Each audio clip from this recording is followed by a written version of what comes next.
Good morning. It's actually good afternoon here. I've just had a beautiful time at our Unity Church with a wonderful reverend who honestly, South African sees the splitting image of Colonel Sanders from Kentucky Fried Chicken. It was so cute. They even gave him a Kentucky Fried Chicken little bucket because it was his last day today, and we are going to start with 3 possible pastors visiting or reverends in the next couple of weeks to take over the leadership of this unity movement, which I love. And today the reverend spoke on a subject that probably 99.99% of other reverends, pastors wouldn't, on near-death experiences and what life actually means. And it so ties in with my beliefs. I love it that we very seldom question where were we before life in this human body. And I believe I was pure consciousness. I existed before, just like I believe when I drop this body I'm going to exist again. So I've not been afraid of death for a large portion of my life. In fact, I don't believe death actually exists. We just drop the body. But I was sitting outside with a friend and I was just reflecting afterwards, sitting on the grass with her, and I just chatted to another friend that these 2 women wouldn't be in my life if I didn't meet Vitor. They have come to mean so much to me. They have brought such gifts my way. I have learned so much from them.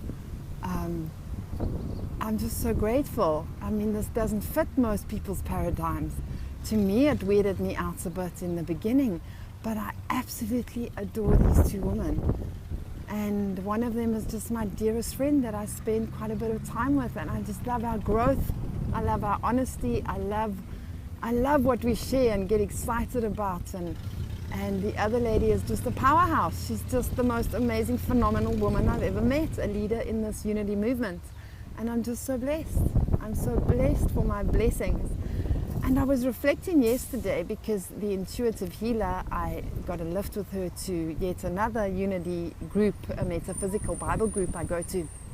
And she just understands so much about metaphysics, quantum physics, etc. And I get so excited about that subject. So I went and Googled some information last night, got even more so triply, doubly excited because it just ties into so much that I know on a level inside of me that I can't deny. I know this to be truth. And I read something so gorgeous. It was about how this whole world has become so trapped in fear and how this whole fear energy first really started and why we end up giving our power away and being led by governments and all sorts of things. And I love the shift in perspective, just looking at the fear versus the love, and only love is real, which that phrase used to piss me off and irritate me a couple of years ago because I didn't understand it. I thought it was all these pretend love and light people, only love is real. Yeah, sure, right, whatever. But love as a vibration is all there really is, and we've just got really so hooked into and sucked into the opposite. And something I read really stood out for me. It was like, there is such a fear of death out there. People are so afraid of death. And religion and politics has really reinforced or creates more of this fear constantly. The wind is blowing again. And it was just speaking of shifting your perception. What is the fear of death? Could it be instead an absolute love of life? Looking at what is the fear of failure? Instead, it is an absolute love of personal growth, development, expanding, exploring. What is the fear of rejection? Instead, could it be rejection is an absolute deep love for others? Oh, I played with this. I had such fun last night. I was looking at my own fear of abandonment, and instead I love to hold on to other people. I love to have people in my life until I need the alone time, as you've got by now, which is perfect. It's a perfect healthy balance.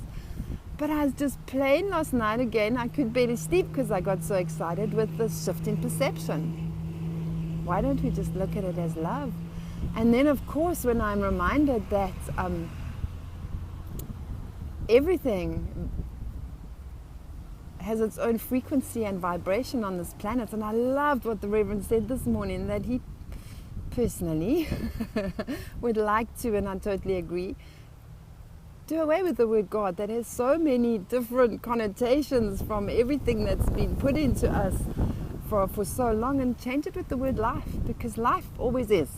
There is nowhere where life isn't, you know. And I've spoken so much about frequencies and vibrations, and where was I? Oh yes, I was thinking about looking at my arm, and for years I've thought I should be able to see through my body. I really should, because on an atomic level, subatomic level, whatever it may be, all this arm is, all this flesh is light,